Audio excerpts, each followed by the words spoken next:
வணக்கம். இன்று பாரத எக்ஸ்பிரஸ் நேர்காணல் நிகழ்ச்சியில் விடுதலை வங்கிகள் கட்சியின் நிறுவன தலைவர் திரு தமிழன்பன் அவர்கள் நம்முடன் இணைந்துள்ளார்.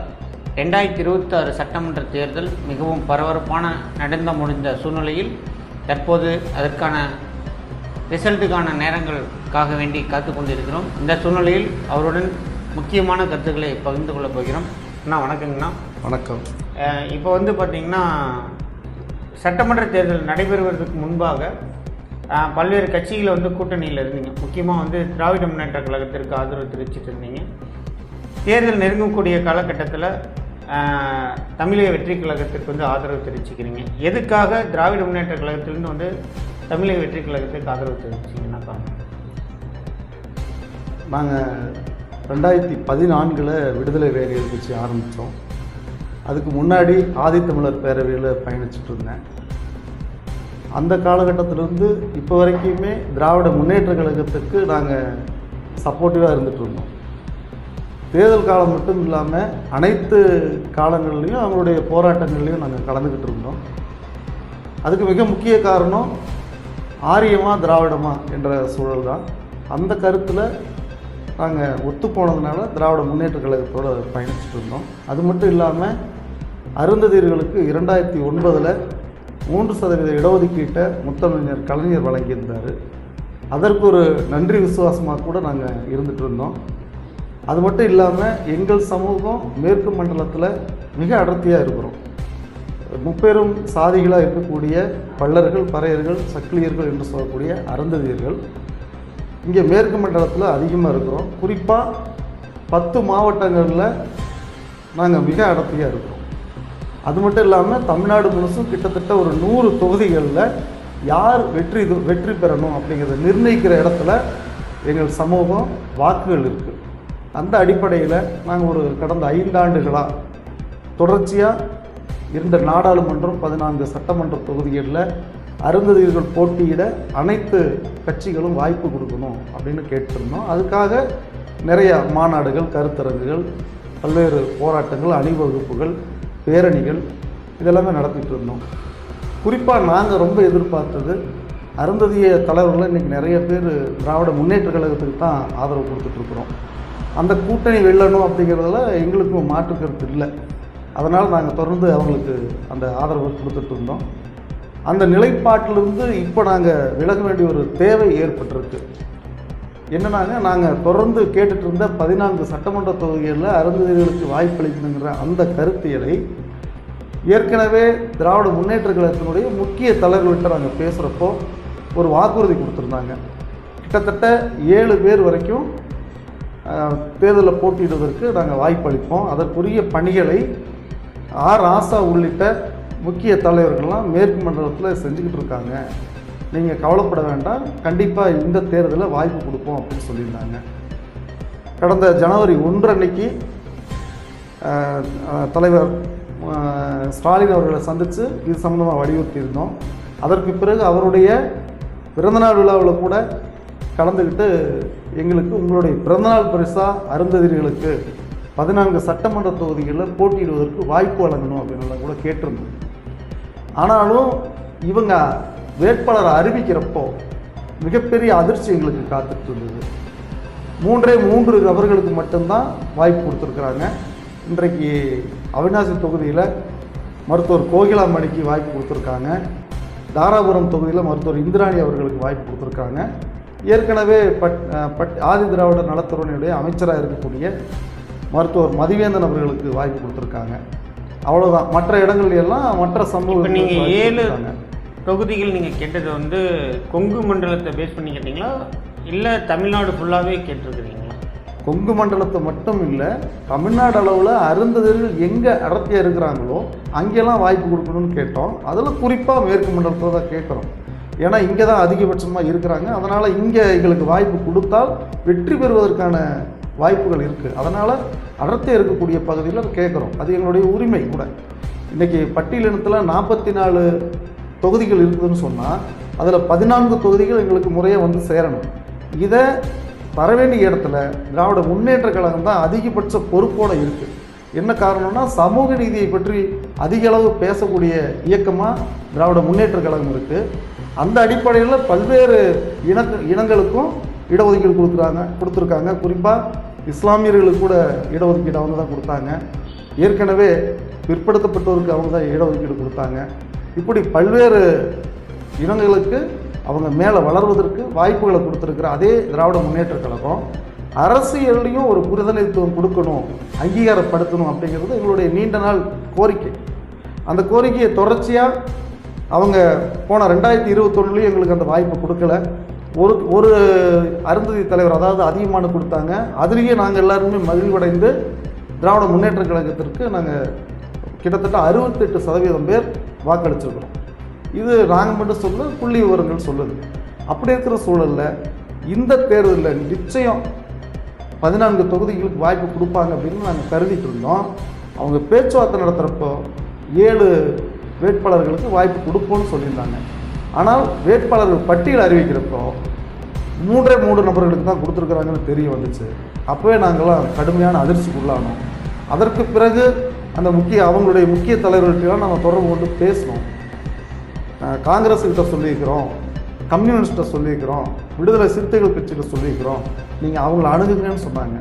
நாங்கள் இதற்காக ஒரு கூட்டு இயக்கம் வச்சுருக்கிறோம். தமிழ்நாடு அளவில் அருந்ததி இயக்கங்களெல்லாம் ஒன்றிணைச்சு ஒரு கூட்டு இயக்கம் வச்சுருக்கிறோம். தமிழ்நாடு அருந்ததியர் அரசியல் அதிகார உரிமை மீட்பு கூட்டு இயக்கம் என்ற பெயரில் நாங்கள் எல்லாருமே ஒன்றிணைஞ்சு இயங்கிட்டு இருக்கிறோம். அந்த கூட்டு இயக்கத்தின் சார்பாக தான் இந்த கோரிக்கைகள்லாம் வலுவாக எடுத்துகிட்டு போனோம் திராவிட முன்னேற்ற கழகத்துக்கிட்ட. அவங்ககிட்ட தொடர்ந்து நம்ம பேசுகிறப்போ இவங்ககிட்டலாம் நீங்கள் பாருங்கள், நாங்களும் அவங்ககிட்ட சொல்லி தான் சீட்டுகளை கொடுத்துருக்குறோன்னு உறுதிப்பட சொன்னாங்க. அதன் அடிப்படையில் விடுதலை சிறுத்தைகள் கட்சி, 2 கம்யூனிஸ்ட் கட்சிகள், காங்கிரஸ் கட்சி இவங்களெல்லாம் நாங்கள் அணுகணும். அவங்களாம் ஆல்ரெடி நாங்கள் முடிவு பண்ணிட்டோம், எதையும் இதில் மாற்றிக்க முடியாது அப்படின்னு சொன்னாங்க. காங்கிரஸ் கட்சியில் வேணால் ஆத்தூர், ஊத்தங்கரை, துறையூர் தொகுதிகளில் அந்த 3 தொகுதிகளில் ஏதோ 2 தொகுதிகளை நீங்கள் எடுத்துக்கோங்க. ஆனால் எங்கள் கட்சிக்காரராக இருக்கணும், குறிப்பாக அந்த தொகுதியை சார்ந்தவராக இருக்கணும். இன்னும் அதிகபட்சமாக இன்னொன்று தேவை என்னன்னு கேட்டிங்கன்னா, காங்கிரஸ் கட்சியில் ஒரு விருப்ப மனு கொடுத்துருக்கணும் அப்படின்னு சொல்லி கேட்டாங்க. அப்படியேப்பட்ட நபர்கள் கிடைக்கல அந்த தொகுதியில் இல்லை. ஆக அதாவது கொடுக்குறதா சொல்லி ஏமாற்றுவதற்கு அது ஒரு வாய்ப்பாக போச்சு. அப்படி தான் நாங்கள் பார்க்குறோம். ஏன்னா 4 நாட்களில் ஒரு தொகுதியினுடைய வேட்பாளரை எப்படி தேர்வு பண்ண முடியுங்கிறது மிகப்பெரிய கஷ்டமான வேலை.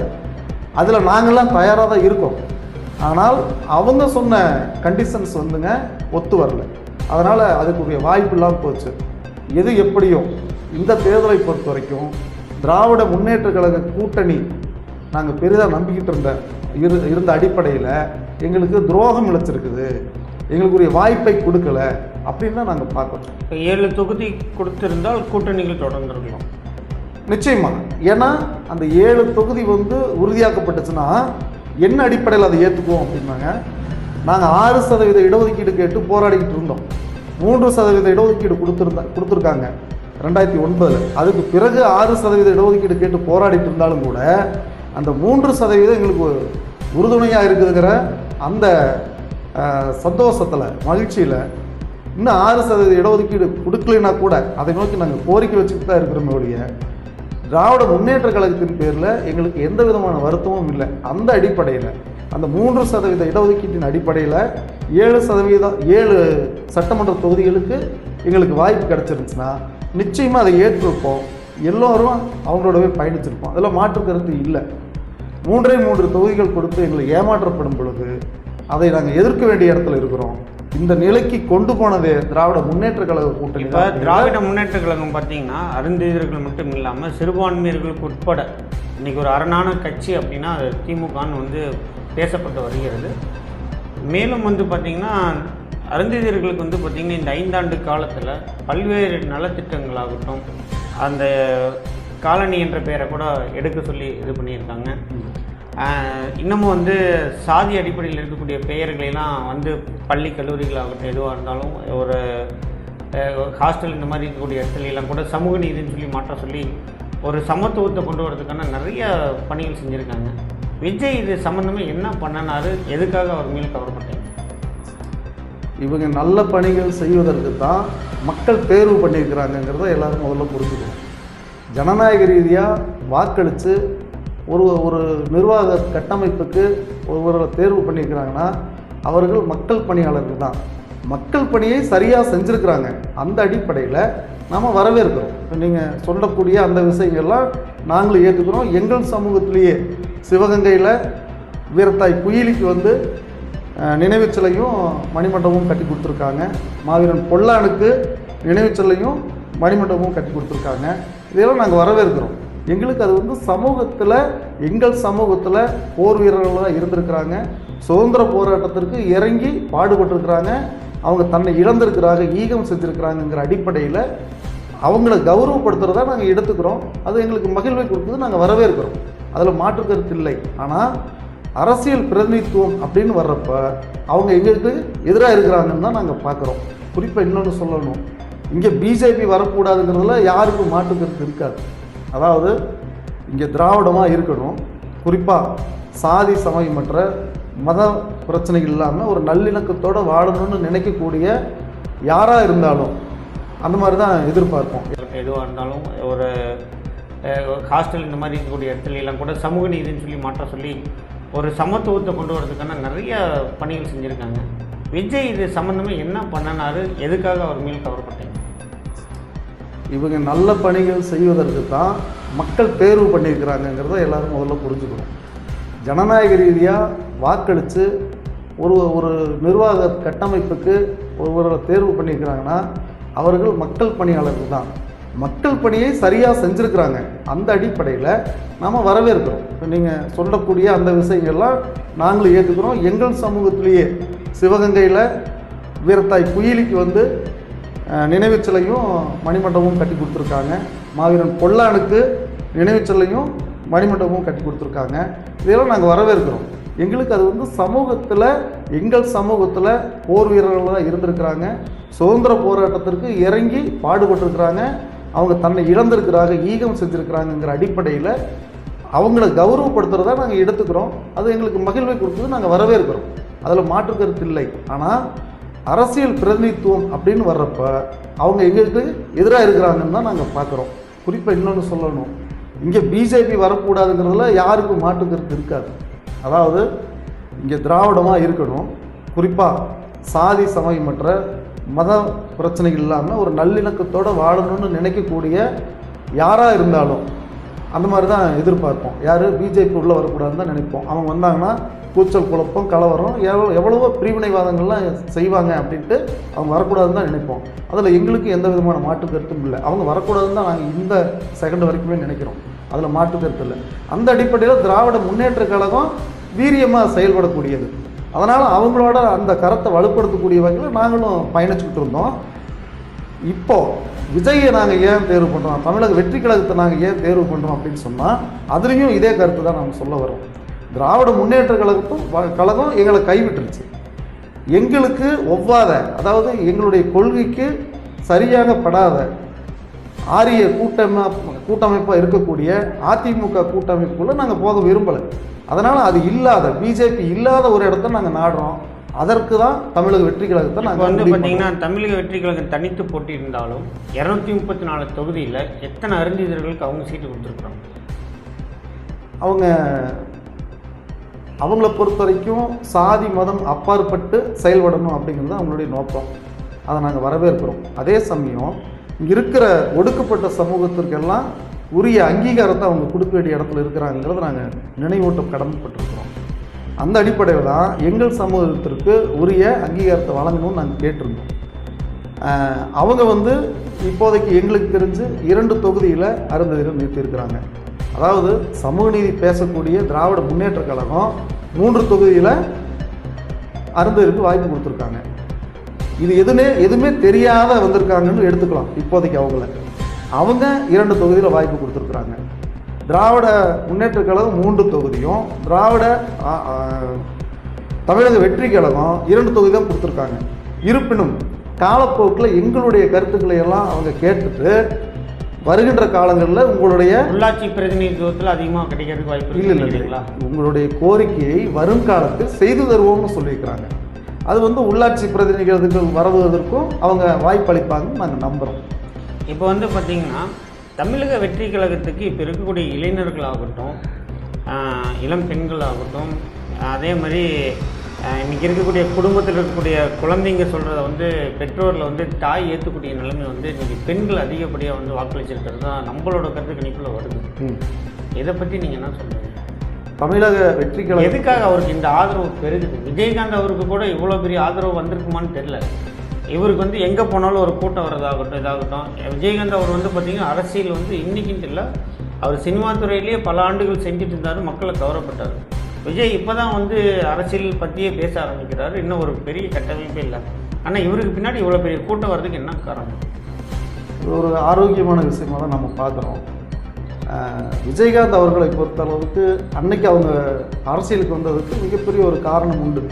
அவர்களுடைய கல்லூரி ஆகட்டும், அவருடைய கல்யாண மண்டபம் ஆகட்டும், அது அவர்கிட்ட இருந்து பறிப்பு வச்சு அதனால் எதிர்த்து நிற்கணும் அப்படிங்கிற அடிப்படையில் தான் அவர் முதல்ல அரசியலுக்கு வர்றதுக்கு ஒரு உந்துதலான காரணமாக இருந்துச்சு. ஆனால் தமிழக வெற்றி கழகத்தை பொறுத்த வரைக்கும் அப்படியான பாதிப்பு வந்து திரு விஜய் அவர்களுக்கு இருக்கிறதா நாங்கள் பார்க்க முடியல. ஆனால் மக்களிடம் அந்த பாதிப்பு இருக்குங்க. அதாவது இரண்டு கட்சிகளும் மாறி மாறி வந்துக்கிட்டு இருக்காங்க. மக்களுடைய தேவைகளை உணர்ந்து 100% அவங்க பூர்த்தி பண்ணலைங்கிறது தான் இது காட்டுது. நமக்காக யாரும் ஒருத்தர் வரமாட்டாங்களா அப்படிங்கிற ஒரு ஏக்கம் இன்றைக்கு இங்கே லோக்கலில் இருக்கக்கூடிய அரசியல்வாதிகள்லாம் இருக்காங்க இல்லைங்களா, அவங்கள பகைச்சிக்கவும் முடியல, அவங்கள எதிர்க்கவும் முடியல. அப்படியான சூழல் இருக்கிறப்ப இவங்களுக்காக ஒருவர் வருவாரா அப்படின்னு எதிர்பார்த்த நிலையில் இவர் வர்றப்போ எல்லாரும் இப்போ கெட்டியாக பிடிச்சிருக்காங்க. குறிப்பாக பெண்களை பொறுத்த வரைக்கும் ஏற்கனவே அம்மையார் ஜெயலலிதா இருந்தப்போ அவங்களுக்கு மிக ஒரு ஆதரவாக இருந்தாங்க. இன்றைக்கு தமிழக முதல்வர் ஸ்டாலின் அவர்கள் பெண்களுக்காக நிறைய விஷயங்கள் செஞ்சிருந்தாலும் கூட அதையெல்லாம் ஓரங்கட்டிக்கிட்டு இன்னும் நிறைய நம்மளுடைய தேவைகள் இருக்குது அப்படிங்கிற அடிப்படையில் பெண்களாகட்டும், இளைஞர்களாகட்டும், இன்னும் சொல்லப்போனால் நடுநிலையாளர்கள், நல்ல அரசியல் கருத்தாளர்கள், இவங்க எல்லாருமே இன்னைக்கு தமிழக வெற்றி கழகத்துக்கு துணையாக இருக்காங்க. நீங்கள் சொன்னதில் ஒரு கருத்து என்னன்னு கேட்டிங்கன்னா, இரண்டு மிகப்பெரிய கட்சிகளாக இருந்தாலும் அதிமுக திமுக இருந்தாலும் சரி, பாஜக இருந்தாலும் சரி, இங்கே இருக்கக்கூடிய நிர்வாகிகளிலிருந்து ஒரு பாதுகாப்பு வேணும் அப்படிங்கிறதுக்காக தான் தமிழ் வெற்றி கழகத்துக்கு வந்ததை நீங்கள் சொல்கிறீங்க. அதுதான் கருத்தா? இல்லை, இவங்ககிட்ட உரிய அளவில் பணிகளை வாங்க முடியல அப்படிங்கிறது தான். இப்போ ஒரு செய்தி ஒன்று நான் சொல்கிறேன். இங்கே ஈரோடுன்னு எடுத்துக்குவாங்களேன். ஈரோட்டில் கிழக்கு தொகுதியில் வந்துங்க குளத்துக்கு பக்கத்தில் ஒரு மதுக்கடை இருக்குது. அந்த மதுக்கடை வந்து மிகப்பெரிய ஒரு ஆபத்து நிறைஞ்ச வேலைகளை நடக்கக்கூடிய ஒரு இடமா இருக்குது. பல்வேறு பதிவுகள் இருக்குது. அதற்காக விடுதலை வேங்கைகள் கட்சி பல முறை போராட்டம் பண்ணியிருக்கிறோம். குறிப்பாக மதுவிலக்கு ஆயத்தீர்வைத்துறையினுடைய அமைச்சராக இன்றைக்கு இங்கே அண்ணன் முத்துசாமி இருக்கிறாரு. அவர் வந்து உண்மையிலேயே அம்பேத்கர் சிலை வைக்கிறதாகட்டும், மாவீரன் பொல்லானுடைய சிலை வைக்கிறதாகட்டும், இதுக்கெல்லாம் வந்து எங்களுக்கு மிகப்பெரிய ஒரு உறுதுணையாக இருந்திருக்காரு. அதில் மாற்று கருத்து இல்லை. அது மட்டும் இல்லாமல் ஈரோட்டை மிகப்பெரிய அளவில் ஒரு நல்ல நிலைக்கு கொண்டு வந்ததில் அவருக்கு மிகப்பெரிய பங்கு இருக்குது. அதனால மாற்று கருத்தே இல்லை. அதற்கு வந்து நாங்கள் தலைவணங்கி நிற்கிறோம். அதே சமயம் ஒரு தாழ்த்தப்பட்டவங்க பாதிக்கிறாங்க அந்த மதுக்கடையால் அப்படிங்கிறது பல வருஷமாக அவர்கிட்ட சொல்லிகிட்டு இருக்கிறோம். இதோ பார்க்கலாம் அதோ பார்க்கலாம்னு சொல்லிட்டு அதை அப்படியே கண்டுக்கல. அதே போலவே நம்ம இந்த பெட்ரோல் பங்க் பக்கத்தில் ஈரோடு சாலையில் lorry owners association petrol bunk கூட ஆமாங்க மிகப்பெரிய ஆபத்தான இடம். ரெண்டு இடமும் போக்குவரத்து மட்டும் இல்லை, பல்வேறு கொலைகள்லாம் அங்கே நடக்குது. அந்த பகுதியில் வரக்கூடிய பெண்கள், ஆண்கள், சிறுமிகள், மாணவிகள், போக்குவரத்தில் வரக்கூடியவங்க அத்தனை பேரும் அச்சுறுத்தலோடு தான் அந்த பக்கம் போகிறாங்க வர்றாங்க. இப்படியாப்பட்ட சூழல் வீடு இருக்கிற இடத்துலையே வந்து பார்த்திங்கன்னா உட்காந்துட்டு இது பண்ணும்போது ஸ்கூல் படிச்சுட்டு இருக்கிற அந்த குழந்தைங்க வந்து போகிற நேரத்துக்குலாம் அது ரொம்ப இடையூறாக இன்னைக்கு வரைக்கும் அந்த புகார் இருந்துட்டு இருக்கு. அரை நிர்வாண கோலத்தில் அல்லது முழு நிர்வாண கோலத்தில் கூட கெட்ட கெட்ட வார்த்தைகளாக திட்டிட்டு ஒருத்தருக்கு ஒருத்தர் அடிச்சுக்கிற இடத்துல எல்லாம் சிதறி ஓடுறாங்க. தினமும் ஒரு அபாயகரமான பகுதியில் போகிறோம் வர்றவங்க தான் அந்த அச்சுறுத்தலோடு போகிறாங்க வர்றாங்க. ஆக அதை வந்து சரி பண்ணணும், அதை அந்த கடை நீக்கணும், அதை எடுக்கணும் அப்படின்னு சொல்லிட்டு போராட்டம் பண்ணுறோம். இது வரைக்கும் அவங்க கண்டுக்கல. அதே போலவே கழிப்பிடங்கள் யாருக்குங்க, குறிப்பாக அருந்ததிர் பகுதியில் போதுமான கழிப்பிட வசதிகள்லாம் கிடையாதுங்க. அதே போலவே எங்களுக்கான சமூக நலக்கூடங்கள்லாம் இல்லை. இன்னும் சொல்லப்போனால் பக்கத்தில் இவருடைய அண்ணனுடைய தொகுதியிலேயே இந்த சூரியம்பாளையம் பகுதியில் மாயபுரம் அன்னை தெரசா நகர்னு ஒரு பகுதி இருக்குங்க. அந்த பகுதியில் கரண்ட்டு விளக்கு இல்லாத, அதாவது மின் விளக்கு இல்லாத ஒரு பகுதி இருக்குது. நீங்கள் யோசிச்சு பாருங்கள், இந்த காலத்தில் மின் வசதி இல்லாமல் ஒரு ஊரே இருக்குதுன்னு சொன்னால், அது இவர் இல்லாமல் ஒரு ஊரே இருக்குதுன்னு சொன்னால் அது இவருடைய தொகுதியில் இருக்குது. இது சம்பந்தமாக பலமுறை அவர்கிட்ட கோரிக்கை வச்சுருக்கிறோம். அது என்ன வேணாலும் காரணம் இருக்குதுங்க. மக்களுக்காக துணிஞ்சு இறங்கி செய்ய வேண்டிய நிலையில தான் மக்கள் பணியாளர்களாக இவங்க இருக்கிறாங்க அப்படிங்கிறத இவங்க புரிஞ்சுக்கிட்டாங்களா இல்லையாங்கிற ஒரு கேள்வி ஒட்டுமொத்த மக்களுக்கு இருக்கு. இப்போ இந்த ஒரு வழி, இந்த மாதிரி ஒரு எதுவுமே நம்மளுக்கு கிடைக்காத ஒரு சூழ்நிலையில் ஒரு மாற்றம் வேணுங்கிறதுக்காக தான் மக்கள் ஒட்டுமொத்தமாக இப்போ மாறி இருக்கிறாங்கன்னு சொல்லுவாங்க. நிச்சயமாக எதுவுமே கிடைக்காதுன்னு சொல்ல முடியாதுங்க. கிடைச்சது போதாதுன்னு அர்த்தம். கிடைச்சது போதாது, இன்னும் நாங்கள் எதிர்பார்க்குறோம், அரசியலில் இன்னும் சில மாற்றங்கள் வேணும். அதாவது தேவையை பூர்த்தி செய்யல, ஆனால் அவங்க வேலை செஞ்சுருக்காங்க 100%. மக்களுக்கு என்ன தேவையோ அதை செய்யாமல் அவங்களுக்கான தேவைகளுக்கான வேலைகளை செஞ்சுருக்கிறாங்க அப்படின்னு தான் சொல்லணும். அப்படின்னு தான் இல்லை, நான் அப்படி சொல்ல வரலைங்க.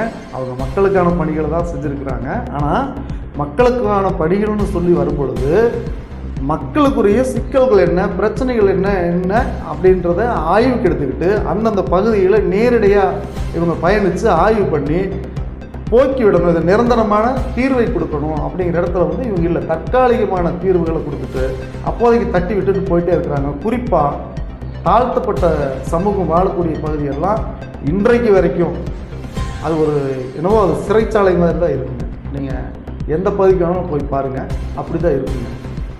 அதாவது ரொம்ப அடர்த்தியாக வாழ்கிறாங்க. அந்த பகுதியில் அவங்களுடைய தேவைகளை போக்குகின்ற அளவில் அடிப்படை வசதிகள் 100% பூர்த்தி ஆகலை. அதில் அவங்களுக்கு கோபம் இருந்துகிட்டு இருக்கு. இதான் நான் சொல்கிறேன், முன்னாடியே சொன்னது அதுதான். மக்களுக்கு தேவையான அனைத்து விதமான வசதிகளும், அடிப்படை வசதிகள் இருந்து அடுத்தடுத்த பணிகள் வரைக்கும், அதாவது வேலை வாய்ப்பு வரைக்கும் எல்லா லெவல்லையும் இவங்க 100% பூர்த்தி பண்ண முடியல. சொல்ல போன விஷயத்தில் இன்னைக்கு மின்சாரம் கூட இல்லாத ஒரு ஏரியா இருக்குது அப்படின்னா, இந்த 50 ஆண்டு காலம் சுதந்திரம் அடைஞ்சு 75 ஆண்டு காலத்தில் கிட்டத்தட்ட இத்தனை அரசியல் மாற்றங்கள் எத்தனையோ பேரை மாற்றி ஆட்சி அமைச்சாலும் கூட எதுவுமே கிடைக்கலைங்கிறதுக்காக ஒரு புதிய மாற்றத்தை மக்கள் விரும்பி இருக்கிறாங்கிறத சொல்ல வரீங்க. நிச்சயமா. இப்போ நிகழ்ச்சியோட எண்டுக்கு வந்துட்டோம். இப்போ வந்து பார்த்திங்கன்னா 2026 சட்டமன்ற தேர்தல் முடிஞ்சிருச்சு. இதோட ரிசல்ட் எப்படி இருக்குன்னு நினைக்கிறீங்க?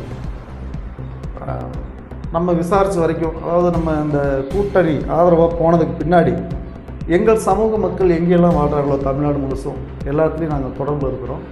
அது இல்லாமல் எங்கள் கூட்டு இயக்கம் சார்பாக பல்வேறு இயக்கங்கள் எங்களோட பயணிக்கின்றாங்க. அவங்களும் எல்லா பகுதியிலையும் தொடர்பில் இருக்கிறாங்க. எல்லார்கிட்டையும் பேசி எங்கள் சமூக வாக்கு முழுமையாக 100% செலுத்தணும்னு நாங்கள் முடிவு பண்ணணும். அந்த அடிப்படையில் நாங்கள் பார்த்த வரைக்கும் போன தடவை 68% வாக்குகள் அருந்ததியருடைய வாக்குகள் திராவிட முன்னேற்ற கழகத்துக்கு கிடைச்சது போல் இந்த முறை அதிலிருந்து 2% கூட்டிக்கோங்க, 70% வாக்குகளை அருந்ததியர் சமூகம் முழுமையாக தமிழக வெற்றி கழகத்துக்கு கொடுத்துருக்குறாங்க. அது மட்டும் இல்லாமல் பல்வேறு சமூகத்தினரும் இருக்கக்கூடிய ஒட்டுமொத்த பொதுமக்களும் ஒரு மாற்றம் வரணும் அப்படிங்கிற நிலைப்பாட்டில் தான் இருக்கிறாங்க. என்ன ஒன்று, இன்றைக்கு இவங்க வந்து ஓட்டுக்கு திமுக 2000 கொடுப்பாங்க, அவங்க 2000 கொடுப்பாங்க. அது கொடுக்கறத வந்து தவிர்க்க முடியாமல் அதை வாங்கணுங்கிற ஆசை இருக்குங்க. அதனால் தங்களை நாங்கள் இதுக்கு தான் வந்து ஓட்டு போட போகிறோன்ட்டு யாரும் காட்டிக்கல. இல்லை, இந்த தேர்தல் வந்து பண தேர்தல்னு சொல்ல முடியாது. ஏன்னு கேட்டிங்கன்னா, கொடுக்குறவங்க கிட்ட வாங்கிட்டாங்க, ஆனால் ஓட்டு யாருக்கு போட்டாங்கங்கிறது எங்களோட கலப்பணிகளிலே தெரியுது. ஆமாம், உண்மை. ஒரு பெரிய ஒரு வித்தியாசமாக தெரியுது. என்னன்னு கேட்டிங்கன்னா, இதுக்கு முன்னாடி நாம் தமிழர்கள்லாம் வந்து கட்சியில் இருக்கும்போது 3வது கட்சி அதை பெரிய கட்சியாக பார்க்க தோணுச்சு, அந்த கட்சியில் இருக்கக்கூடியவங்களுக்கு தெரியும். ஆனால் தமிழக வெற்றி கழகங்கிறது பார்த்திங்கன்னா ஒரு அபூர்வமான கட்சி மாதிரி தெரியுது.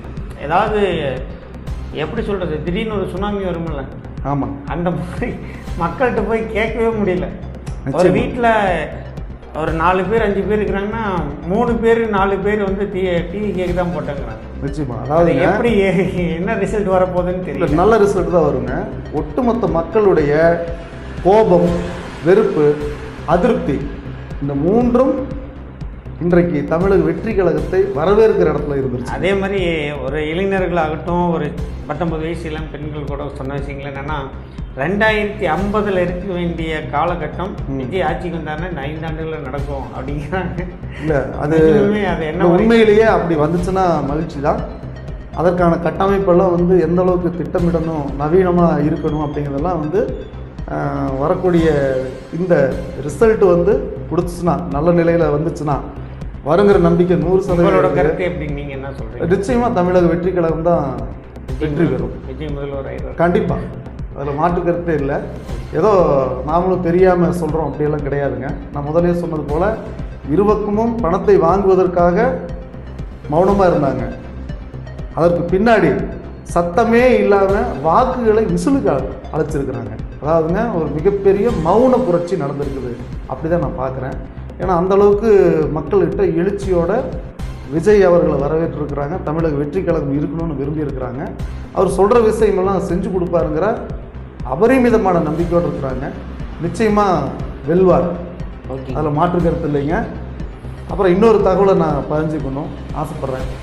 ஏன்னா நிறைய பேர் முகநூல்களில் இணையதளங்களில் என்ன செய்திகளை பரப்பி விடுறாங்கன்னா, தமிழக வெற்றி கழகம் ஒரு வேளை தோற்றுருச்சுன்னா அதில் இருக்கக்கூடிய ரசிகர்களாகட்டும், அந்த கட்சிக்காரங்களாகட்டும், இன்னும் விஜய் மேலே வந்து அதிகபட்ச நம்பிக்கை வச்சுருக்கக்கூடிய அனைவருமே தற்கொலை பண்ணிக்கிற அளவுக்கு கூட போயிடுவாங்க. அப்படியெல்லாம் இவங்களா கற்பனையில் போட்டுக்கிட்டு இருக்காங்க. ஆனால் அவங்களுக்கெல்லாம் ஒன்று நான் சொல்லிக்க விரும்புகிறேன். தமிழக வெற்றி கழகத்தினுடைய தலைவர் திரு விஜய் அவர்கள் ஆரம்ப காலகட்டத்திலிருந்து இப்போ வரைக்கும் சினிமா படங்களும் நடிச்சுக்கிட்டு இருக்கிறாரு. அதில் வந்து வெற்றி தோல்வி படங்கள்லாம் நிறையா வந்திருக்குங்க. அதையெல்லாம் பார்த்து பழக்கப்பட்டிருக்காங்க அந்த ரசிகர்கள். நிச்சயமாக ஒருவேளை 100% வந்து வெற்றி அடையும், அதில் மாற்று கருத்து இல்லை. ஒருவேளை தோற்றாலும் கூட இது மிகப்பெரிய ஒரு பயிற்சியாக எடுத்துக்கிட்டு அடுத்த தடவை 100% வெற்றி நோக்கி அவங்க நகருவாங்க. இந்த இடத்துல நான் ஒரு கருத்து பதிவு பண்ண விரும்புகிறேன். நான் முக்கியமான விஷயம், ஏன்னா இது வந்து வரக்கூடிய இளைய தலைமுறைக்கான முக்கியமான கருத்து என்னன்னு கேட்டிங்கன்னா, தமிழக வெற்றி கழகத்தில் இருக்கக்கூடிய அதுக்கு வாக்களித்தவங்களாகட்டும், அதுக்கு ஆதரவு தெரியக்கூடிய அத்தனை பேருமே படித்த பட்டதாரி. நிச்சயமாக நீங்கள் தற்கொலை பண்ணி இறந்து போகிற அளவுக்குலாம் அவங்களுக்கு அந்த அளவுக்குலாம் அறிவு இல்லாமலாம் இல்லை. குழந்தைங்க அவங்கள அந்த அந்த கோணத்தில் சிந்திக்க கூட வேண்டாம், அதை பேசக்கூட வேண்டாம். ஏன்னா இது ஒரு அழகிய முறையில் ஒரு நிகழ்ச்சி தான். என்னென்னு கேட்டிங்கன்னா, அது விமர்சனங்கள் வரலாம். அது பொது நிகழ்ச்சியில் நம்ம வந்து அதை நம்ம பேசினா அது ஒரு மைனஸாகவும் போகும். தமிழக வெற்றி கழகத்தை பொறுத்த வரைக்கும் அனைவரும் படித்த பட்டதாரிகள், தெளிவானவர்கள். வரக்கூடிய காலகட்டத்தில் மிகப்பெரிய ஒரு தமிழ்நாட்டை, சிறப்பான தமிழ்நாட்டை உருவாக்கக்கூடிய அனைவரும் புத்திசாலிகள். ஏன்னா அனைவரும் நம்ம வீட்டு குழந்தைகளும் கூட. நம்ம வீட்டு குழந்தைகளும் அதில் இருக்காங்க. நிச்சயமாங்க. அப்படின்னு அவங்களுக்கு அந்த வெற்றி தோல்வி நன்றாக தெரியும்னு சொல்ல வராங்க. அவ்வளோதான். அந்த அடிப்படையில் மற்றவர்கள் வந்து அவங்களோட கருத்துக்களுக்காக பேசலாம். ஆனால் தமிழக வெற்றி கழகத்தில் பொறுத்த கிடையாது, ஒருவருமே அந்த மாதிரி இருக்க மாட்டாங்க. அந்த குழந்தைகள் வந்து எதிர்காலத்தை வந்து சிறப்பான அமைக்கணும் அப்படிங்கிற ஒரு சூழ்நிலைக்காக தான் போயிட்டு இருக்காங்களோடைய அந்த அந்த அந்த மாதிரி பேச வேண்டியதே இல்லை. அது விமர்சனத்துக்காக சில வந்து அவங்க முகநூலுக்காக ஒரு வீவஸ்க்காக போடக்கூடிய கருத்துக்களாக மட்டும் தமிழக வெற்றி கழகத்தில் இருக்கிறவங்க அத்தனை பேருமே புத்திசாலிகள், படித்தவர்கள், வரக்கூடிய காலத்தில் மிகப்பெரிய தலைவர்களும் திறமையாளர்களும் கூட. 100% சரியாக சொன்னீங்க. அந்த கருத்து தான் நான் வந்து சொல்ல வந்தேன். மகிழ்ச்சி. ஒரே வரக்கூடிய 2026 சட்டமன்ற தேர்தல் புதிய காலம் பிறக்குமா அல்லது மீண்டும் புதிய விடியல் பிறக்குமா என்பது குறித்து மே 4ஆம் தேதி பார்ப்போம். இந்த நிகழ்ச்சியில் பங்கேற்ற விடுதலை வேங்கைகள் கட்சியின் நிறுவன தலைவர் தமிழன்பன் அவர்களுக்கும், இந்த நிகழ்ச்சியை காணும் பாரத எக்ஸ்பிரஸ் நேயர்களுக்கும் மற்றும் இந்த நிகழ்ச்சியில் பங்கேற்ற அனைவர்களுக்கும் மனமார்ந்த நன்றிகளையும் வாழ்த்துக்களையும் தெரிவித்துக் கொள்கிறோம். நன்றி, வணக்கம். நன்றி. எங்களுடைய கோரிக்கையை ஏற்று தமிழக வெற்றி கழகத்திற்கு வாக்களித்த அனைவருக்கும் எங்கள் நெஞ்சார்ந்த நன்றியை தெரிவித்துக் கொண்டு, இந்த அருமையான வேளையிலே இந்த நேர்காணலில் ஏற்பாடு செய்திருக்கின்ற பாரத் எக்ஸ்பிரஸ் நிறுவனத்தாருக்கும் பாரத் எக்ஸ்பிரஸ் நேயர்களுக்கும் நெஞ்சம் நிறைந்த நன்றிகளை தெரிவிக்கின்றோம். வெற்றி நமதே. நிச்சயம் நல்லவே நடக்கும். நன்றி, வணக்கம்.